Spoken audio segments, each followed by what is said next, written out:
Good morning, and a warm welcome to your show, Sunny Mornings, Venice Beach.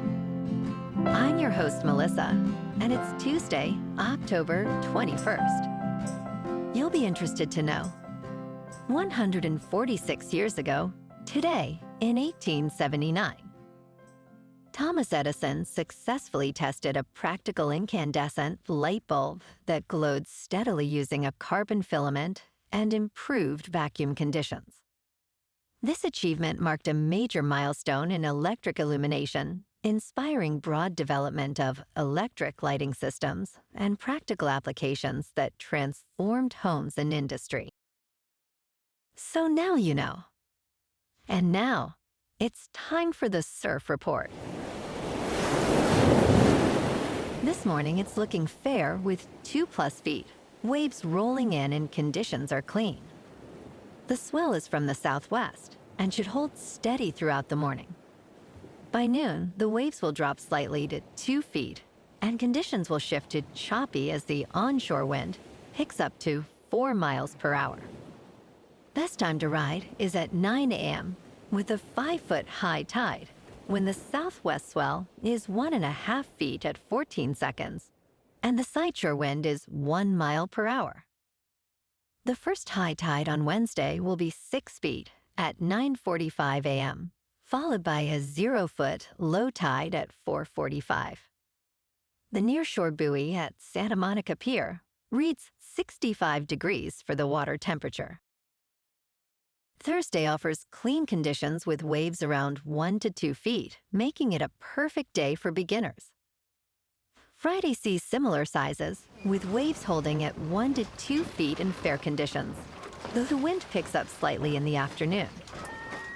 Saturday maintains the same height but shifts to choppy conditions later as winds increase, so early sessions are recommended. This morning, it's patchy drizzle, and it feels like 58 degrees with 5-mile-per-hour wind. The sunset will take place at 6:11, and it will rise again tomorrow at 7:06. It looks like we're in for some patchy drizzle and fog early today, clearing by mid-morning with partly sunny skies and a high near 65, plus a gentle west-northwest wind gusting up to 25. Tonight, expect patchy fog after 11 p.m., mostly cloudy skies, a low around 56, and a north-northwest wind gusting up to 25. Looking ahead in the weather. Thursday morning brings patchy fog before 11 a.m., then mostly sunny skies and a high near 67 with a light southeast breeze. Patchy fog returns late Friday night and again around dawn on Saturday and Sunday, while highs rise to around 70 on Friday, then settle near 69 on Saturday and 68 on Sunday, with lows near 59 each night. Bonjour, food enthusiasts. This podcast is brought to you by Versailles Cafe and Pastries in Encinitas. Nestled on El Camino Real South, just north of Encinitas Boulevard, this cafe is a haven for culinary delights. Indulge in their amazing Eggs Benedict or their gluten-free crepes. You can grab a panini for lunch or just breeze on through to get your morning coffee. They are open every day from 8 to 5. So stop on by and don't forget to tell them Sunny Morning sent you. In local news, witches and the occasional pup will paddle in Ventura Harbor and Redondo Beach as part of a quirky October tradition. The witches' paddle will glide through Ventura Harbor on October 24th at 4 in the afternoon. The 6th annual South Bay Witches Paddle takes place in King Harbor on October 25th from 10 in the morning to noon. Participation is free, but paddleboard and kayak rentals are additional and safety rules apply, so check the event site for details. Over 60 ethereal beings are expected to gather for the festivities, so feel free to join in your best Halloween look.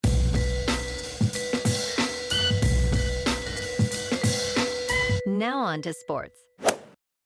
On Monday, a Florida jury awarded Jack Nicklaus $50 million in his defamation lawsuit against Nicklaus Companies, owned by billionaire banker Howard Milstein.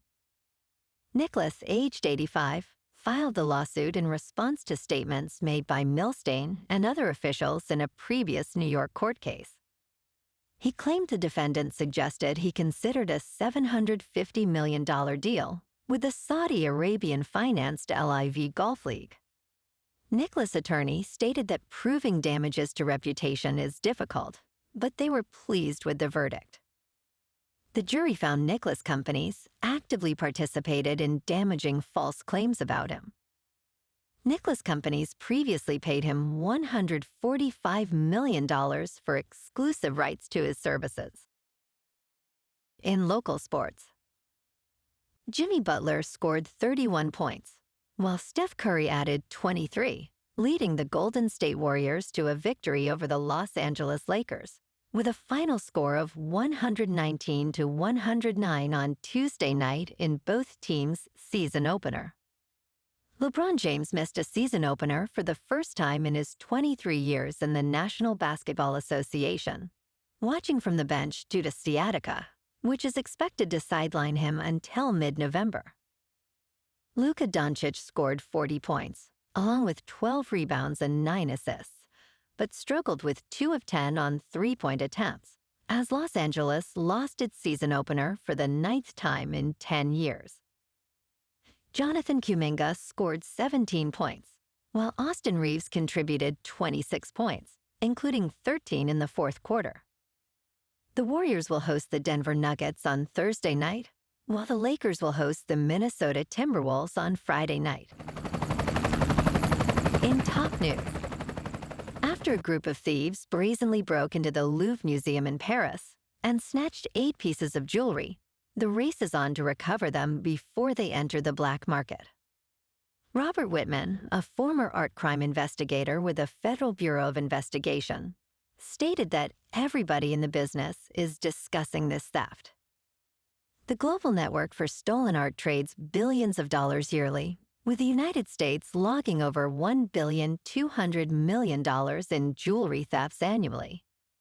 Whitman described the thieves as audacious but amateurish, noting they left behind significant evidence, including the damaged crown of Empress Eugenie.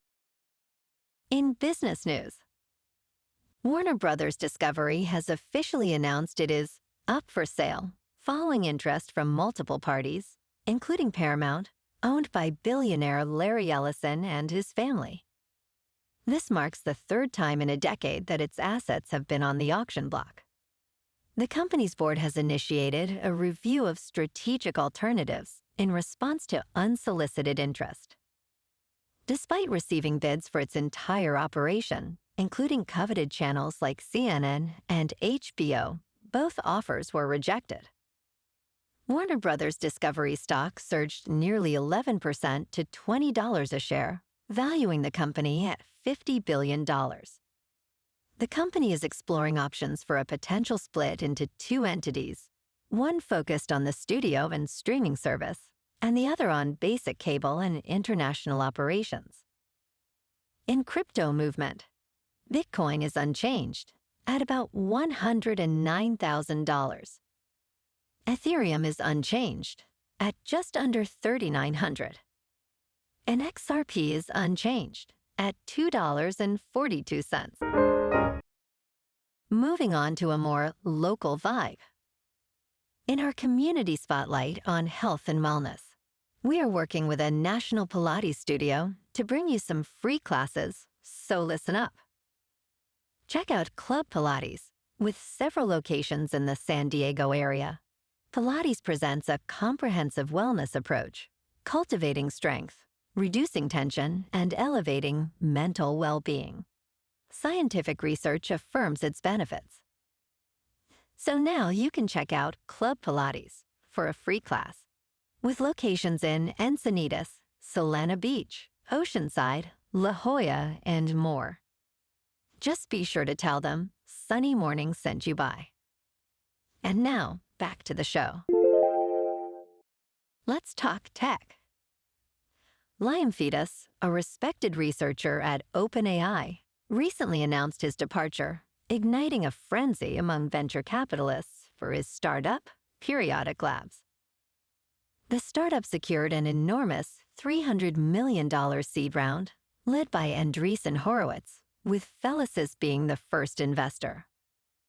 Fetus and his collaborator, Ekin Dogus-Kubuk, aim to automate material science using advanced technology. Their mission is to discover new superconductor materials, potentially revolutionizing energy consumption. While they have set up their lab, the robots are still in training, indicating that scientific discovery remains a challenging endeavor. The investor who penned a love letter did not win the deal. And in entertainment news, the Springsteen biopic, Deliver Me From Nowhere, has more soul than swagger. An electric moment occurs while recording Born in the USA with the E Street Band, showcasing the boss at his best. Director Scott Cooper's musical drama focuses on the making of Springsteen's 1982 Nebraska album, exploring his troubled inner life rather than his working-class rock swagger. Jeremy Allen White portrays Springsteen, while the film dives into his childhood trauma and creative struggles. Despite some storytelling misfires, Deliver Me From Nowhere offers a solid portrait of an artist grappling with his identity. Well, alrighty folks, it's time for the quote of the day. And today, our quote comes from the American journalist and author Robert Quillen. And he said, "Character is made by what you stand for, reputation by what you fall for." And that's a wrap for this morning. You can check out our Instagram, YouTube, and TikTok for some captivating aerial videos with local news and the surf reports. Have an amazing day, my good friends. We'll see you tomorrow with another episode of Sunny Mornings Venice Beach.